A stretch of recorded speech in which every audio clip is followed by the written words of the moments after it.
Bloch साहब, आप इस तब्दीली को किस नजर से देखते हैं? क्या यही समझें कि चलती हुई तारीख में एक और इजाफा हुआ है, या फिर ये देखें कि हाल ने माजी को याद किया है तो कोई बड़ी बात नहीं?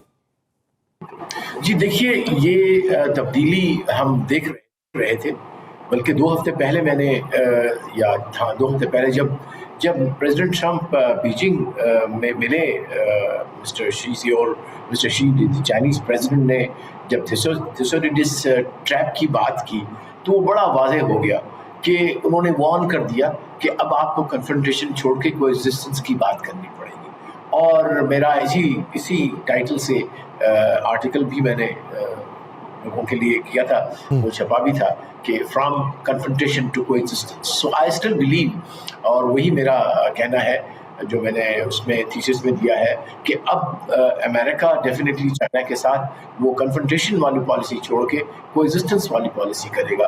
तो वो जो इंडो पैसिफिक का जो टर्म क्वाइन हुआ था, वो था ही इसी वजह से कि no, I think it was by Obama, if not wrong, not by mister Trump.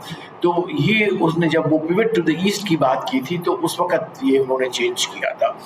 तो उसके बाद पहले दौर में Trump followed his strategic direction of American policy towards China and obviously towards India as well. लेकिन इनके second term में, that is Trump 2.0, has completely a different perspective on the world. उसका जो world view change हो गया strategically, and now and you see its manifestation in the sense कि वो अब आप देखें कि वो जो विजिट में जो भी स्टेटमेंट्स आई, जो उसके बाद बातचीत हुई, और उसके बाद जो उनका 2026 का और 25 का जो नेशनल सिक्योरिटी डॉक्यूमेंट था, पॉलिसी थी, जो वो भी यही बता रहा था कि ना, will try to have a competition, a positive competition, और ऐसा कंपटीशन जो कि पॉजिटिव हो, कॉन्फ्रंटेशनल ना हो। सो मैं समझता हूँ कि ये it is to do with its change of strategy towards how they want to interact with China. और इंडिया का जो बजाते खुद स्टैंड अलोन तो कुछ भी नहीं था उसकी रेलेवेंस थी ही कि वो चाइना को कंटेनमेंट करना है। तो जब अब कंटेनमेंट ऑफ पॉलिसी खत्म हो गई, तो आपने खुद ब खुद देखा कि वो जो बेयर हग वाला बहुत बड़ा फैन जो मोदी था, वो उसकी क्या औकात रह गई, we all know it now know it. तो और फिर उसी तरह से हमने तब्दीली यहाँ देखी पूरे गल्फ में। और अभी ये जो गल्फ वॉर है, इसको मैं थोड़ा करेक्ट करना चाहता हूँ कि now Trump has also seen the limit of its power. So we'll see an entirely new balance of power emerging in Asia actually, and in the Arabian Sea as we call it, not an Indian Sea. या उसको Indian ocean कहते हैं, हम उसको Arabian सी कहते हैं।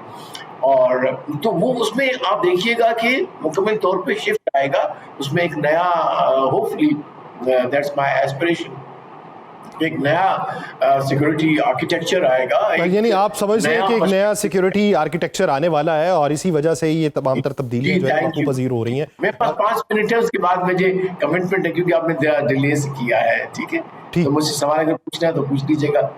जी मैं sir आपकी तरफ आता हूँ। कर्नल साहब, आप क्या समझते हैं सर कि ये इकदाम जो है, ये चीन के खिलाफ जो अमरीकी पॉलिसी है उसके तब्दील होने का इशारा है, या फिर मजमूई मंजरनामे में आप समझते हैं कि वो तरजीहात नहीं रही अमरीका की जो पहले होती थी? जी देखिए, मैं समझता हूं कि ये 2 बहुत बड़े इवेंट हुए हैं जी पिछले 1 साल के अंदर।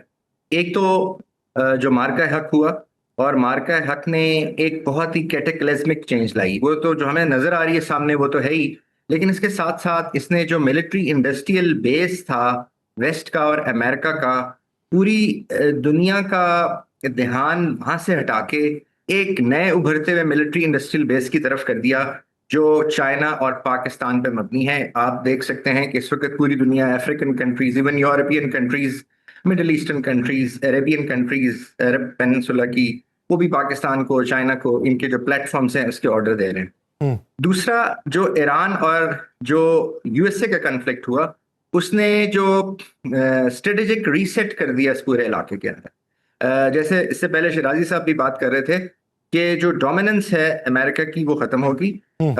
खत्म तो नहीं हुई, काफी हद तक कम हो गई। और उसके साथ साथ जो मैरीटाइम इंपॉर्टेंस ऑफ जो मैरीटाइम पावर्स है या मैरीटाइम प्लेटफॉर्म्स है, वो अब लग ये रहा है कि उसकी जगह दोबारा से वो जो मैकेंदर की थ्योरी थी, दोबारा से जो लैंड मास है उसकी इंपॉर्टेंट बढ़ रही है। और उसकी इंपॉर्टेंट कैसे बढ़ेगी? जो मैकेंदर ने बहुत साल पहले बता दिया था कि जब euro Asian land mass euro Asian bridge के थ्रू लिंक होगा, जब पिवट स्टेट उसको लिंक करेगी, तो वो पिवट स्टेट अब हमें नजर आ रही है, जो पाकिस्तान है, बलूचिस्तान का इलाका है, ईरान का इलाका है, जो वेस्ट एशिया को, सेंट्रल एशिया को, साउथ ईस्ट एशिया को लिंक करता है। और दूसरी सबसे बड़ी बात देखिए कि जो ट्रम्प बायरेंट एक सेटअप था जो 2019 के बाद अपीयर हुआ, जिसके अंदर क्वाड था, जिसके अंदर ऑकस था, और तीसरा इंडो पैसिफिक कमांड थी। तो ये तीनों के तीनों, जैसे एम्बेसडर साहब भी कह रहे थे, राइटली सो, इनका जो बेसिक टास्क था वो जो इन्फ्लुएंस है, मैरीटाइम इन्फ्लुएंस चाइना को, उसको थोड़ा सा उसको काबू करना था या उसको कर्टेल करना था। लेकिन अब जो, जैसे मैंने आपको बताया कि जब वो इंपॉर्टेंस चेंज हो रही है और जब वो जो ओपनिंग अप है वो through land mass, through connectivity, अभी आपने देखा कि तरमिस के अंदर एक कॉन्फ्रेंस हुई है अभी कुछ 2 हफ्ते पहले, उसके अंदर 140 मुल्क थे जिन्होंने बात ही सिर्फ कनेक्टिविटी की है। और वो कनेक्टिविटी यही यूरो एशियन लैंड मास, उसमें सेंट्रल एशियन कंट्रीज थी, उसमें यूरोपियन कंट्रीज थी। सो ये जो ओरिएंटेशन है, इसको आई थिंक, मैं समझता हूं अमेरिका ने फौरन रियलाइज कर दिया है। और अब उनके ख्याल में the grain of the ground, the grain of the operational जो ओरिएंटेशन है इस रीजन के अंदर, वो इंडियन ओशन की तरफ नहीं है, बल्कि ऊपर वाले लैंड मास की तरफ, वो ऊपर वाले लैंडमार्क की तरफ है। अच्छा, आप बलोच साहब कुछ कहना चाह रहे थे, कमेंट को कंप्लीट करना चाह रहे थे? मैं अर्ज कर रहा था कि देखिए, नहीं, आई थिंक द डोमिनेंस ऑफ, मैं क्योंकि बड़ी इंटरेस्टिंग इन्होंने डायरेक्शन दी है, इसी को मैं डेवलप करूंगा और फिर आपसे खुदा हाफिज भी कहूंगा क्योंकि आपका टाइम थोड़ा वो ओवरलैप हो गया।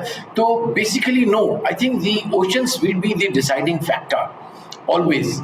लेकिन इनका ये था अमेरिका का कि they want to deny the sea lanes of India, like Arabian Sea to China in case of a confrontation, कि चौक पॉइंट जो है उन पे कंट्रोल करो, वो होगा। लेकिन वो उन्होंने देख लिया कि नहीं, यहाँ पाकिस्तान तकड़ा है, वहां अब ईरान तकड़ा हो जाएगा, so they will have to coexist if they want to use these sea lanes. होगा ये कि अब ये सी लेन्स विल डिसाइड कि बैलेंस ऑफ पावर क्या होगा साउथ वेस्ट एशिया में और साउथ एशिया में। बहुत शुक्रिया जी.आर. बलोच साहब इस हवाले से अपना वक्त देने के लिए। और हमारे साथ कर्नल रिटायर्ड आबिद लतीफ साहब मौजूद थे। सर, आपका भी मशकूर हूँ